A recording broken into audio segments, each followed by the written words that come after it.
there guys, and welcome back to the channel. So in this video, we're going to be doing a festive box office update when it comes to the two juggernauts battling over the Christmas period. The battle of the ages has taken place. In one corner of the ring, we had Mufasa, the Lion King, and in the other corner, we had Sonic the Hedgehog 3. And coming up to this festive season, there was a lot of talk about which movie would outplay the other. A lot of people thought that Sonic would run away with the box office and that it would ultimately dominate Mufasa. But that doesn't seem to be the case.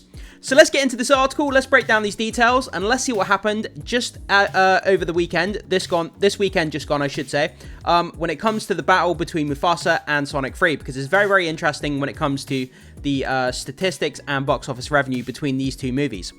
So, this comes to us from JoBlo.com. Weekend box office battle between Sonic 3 and Mufasa, almost too close to call. So, like I said, a lot of people thought that Sonic would run away with the box office. Yes, pun intended. But it looks like that's not the case. And it looks like it's a very, very close contention battle between these two kind of big franchises. And, I thought that Sonic would outplay Mufasa here, so I'm definitely surprised with this. But like I say, let's get into these details and see exactly what happened. So, the weekend box office race is almost too close to call. While Sonic the Hedgehog 3's dominance over Disney's Lion King prequel Mufasa raised some eyebrows last weekend, the latter has proven to be unexpectedly resilient at the box office. So, in the first weekend, Sonic did pretty much dominate Mufasa, but obviously going into this second weekend, it looks like Mufasa has got legs. No pun intended, obviously he's lying, he has legs. But, yeah, it looks like, it's going to have some staying power, and potentially it looks like it's going to be catching up to Sonic in its second weekend, the weekend this just happened. So, while earlier this week, we predicted that Mufasa would make over 70 million for the 5-day holiday, the business has cooled a bit, with Sonic 3 regaining some ground this weekend. Currently, ComScore has Sonic narrowly outgrowing Mufasa with 38 million to the latter's 37.1 million. So this weekend just gone, Sonic just narrowly beat out Mufasa with 38 million, and then Mufasa came in at 37.1. So wow, that could not be any closer. That's absolutely crazy. So, however, considering the 5-day holiday, Mufasa is the clear winner, having made a strong 63.7 million to Sonic's 59.9 million. So, wow, again, how close can you be? Let's just go over that again. So, however, considering the 5-day holiday, Mufasa is the clear winner, having made a strong 63.7 million to Sonic's 59.9 million. So, wow, that was really, really close in that 5-day holiday period. That's insane. Again, a lot of people were predicting that Sonic would, outrun the competition of Mufasa, but it looks like that hasn't been the case. At this rate, both movies seem sure to cross the 200 and 250 million mark at the domestic box office, although in the case of Mufasa, it would be but a fraction of the 600 million plus its 2019 predecessor made. Yeah, I don't expect this Mufasa movie to make anywhere near as much as that first Lion King movie in 2019. I think it ended up making, 1.6 billion at the box office when all was said and done. I don't expect Mufasa to get anywhere close to that, or the domestic box office to get close to 2019's Lion King either. But even if it ends up making half of the Lion King movie from 2019, that would still be 800 million it would generate if it came in at half the box office revenue. So 800 million, if it was half, would still be an insane box office. But we'll have to wait and see where it ends up. But I'm really, really curious to see where Sonic 3 ends up. Can it beat out Sonic 2 and continue the upward box office trajectory? I really do hope so, but we know we're getting a Sonic 4 anyway, so all is good in the world of Sonic fandom. But anyway, back to this. At this rate, both movies, I've already read that bit, I do apologise. Let's go to the next paragraph here. So, moving on to number 3, we're going to be talking about Nosferatu here. I haven't seen this movie yet. It comes out here in a couple of days in the UK. I am so excited. I'm hearing such great things about this movie. So number 3 goes to Nosferatu, which proved to be a major hit over the holidays with an excellent 21.15 million weekend and a superb 40 million cumulative to date. That's a fantastic number for the R-rated period horror flick, making it Robert Eggers' biggest box office hit to date and a clear piece of counter-programming for Focus. I mean, Nosferatu, one of the all-time classic kind of horror vampire movies, and it came out and it's Robert Eggers, the director, his biggest opening to date. I mean, how crazy is that? That's so great to hear, though. It's so great to hear that people are still interested in these period piece kind of, old-fashioned style of kind of horror kind of fantasy tales. And it's great to see people going out and paying to see this and supporting these types of movies as well as the big kind of pop culture movies. So it's great that Nosferatu is doing that well. Where are we? So, where are we? I've just lost myself. Bear with me. Yeah, Robert Eggers' biggest box office hit to date. A clever piece of counter-programming for focus. Wicked wasn't too far behind, with it earning 19.4 million over the weekend, with over 31 million.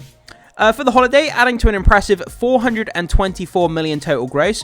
One wonders why Universal is putting it out on paid video on demand on New Year's Eve, considering how well the theatrical run is going. That said, we had a great time at the home video launch event you can see here. So yeah, it doesn't make sense. I've never understood this. So a movie is doing well financially at the box office and it's still in cinemas. Why would you then go and put it on streaming? Like, it doesn't make sense because you're going to start cutting into your box office. So when it comes to something like Wicked, why would they do that?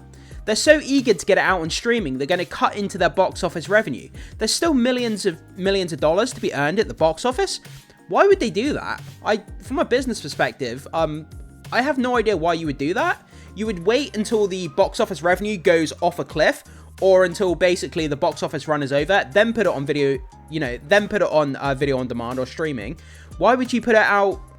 Why would you put it on streaming while it's still doing well at the box office? I don't get that. Maybe one of you guys can sort of clear that up, and maybe I have a misunderstanding there, but I'm not sure why they would do that. So, moving on to this, Disney Moana 2 also continued to do well, adding another 18.2 million to its 394 million gross. It should pass 400 million by New Year's Day, another piece of counter-programming. A Complete Unknown also did solid business. While the 11.6 million weekend gross is nothing to write home about, it made 23 million over the 5-day holiday and has a chance to break out this week, as most people will be on holiday the entire week.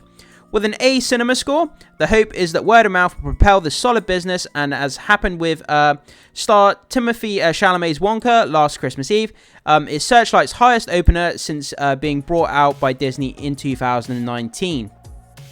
So yeah, I think A Complete Unknown, is that the Bob Dylan biopic? I think it is. But yeah, I mean, Timothée Chalamet, one of the best guys in the business at the moment when it comes to acting, and the guy cannot do any wrong in my opinion. But yeah, it's great to see people supporting that as well. The musical biopics have done great in the past, so let's hope that that can continue to do well as well. So A24's Baby Girl wasn't able to attract much of an adult audience, earning a weak 4.3 million over the weekend for a 7 million plus total. Gladiator 2, despite now being on streaming, did decent business over the holiday with a 4.1 million added to its 163 million total. 163 million total, is that all that movie's made? Wow, that's really not good for a movie of that scale. Angel Studios' Homestead made 3 million, with a cumulative in the 12 million range, which isn't bad if you consider it's a glorified TV pilot for a streaming series. In fact, there's a very real chance Homestead's final box office tally won't be too far from that of Kraven the Hunter, which dropped off the top 10 this weekend. I cannot believe how bad Kraven has done. Oh my god, it's going to be one of the worst movie flops in history. Like, it's so bad. So bad. The Fire Inside rounded out the top 10 with a poor 2 million weekend despite the A cinema score. With the holidays ongoing, what do you plan on seeing this week? Let us know down below. Yeah, guys, do let me know which of these movies have you seen? Which ones did you enjoy the most? Are you surprised by any of these figures when it comes to box office revenue for these movies? So also we have the top 10 list here. So we put it in a better kind of chart here, guys. So it's more laid out more clearly. You can see exactly how much money they made over the weekend and the total they've made so far. I'm not going to read all the numbers and figures and the titles off the top of your list. So guys, you've got this list here on your screen. Have a pause and read of this list at your own leisure if you need to. It's a nice sort of neat packaged kind of top 10 list over the weekend with their total box office revenue to date as well. So like I say, have a pause and a read of that, guys, if you want to go down again and have a read of that list there of the top 10 movies over this weekend. So let's go back. That's pretty much all we have in terms of information for this video. But yeah, I mean, it's pretty damn close when it comes to Mufasa and Sonic. It's just kind of crazy, guys. So, you know, a lot of people did not expect this to be the case. Like I keep saying, you know, earlier parts of the video, a lot of people expected Sonic to really kind of outpace Mufasa when it comes to box office revenue. But remember, The Lion King is a huge juggernaut of a franchise. It's run by Disney, who market the crap out of their movies. And yeah, it's really close. But then again, that's great to hear.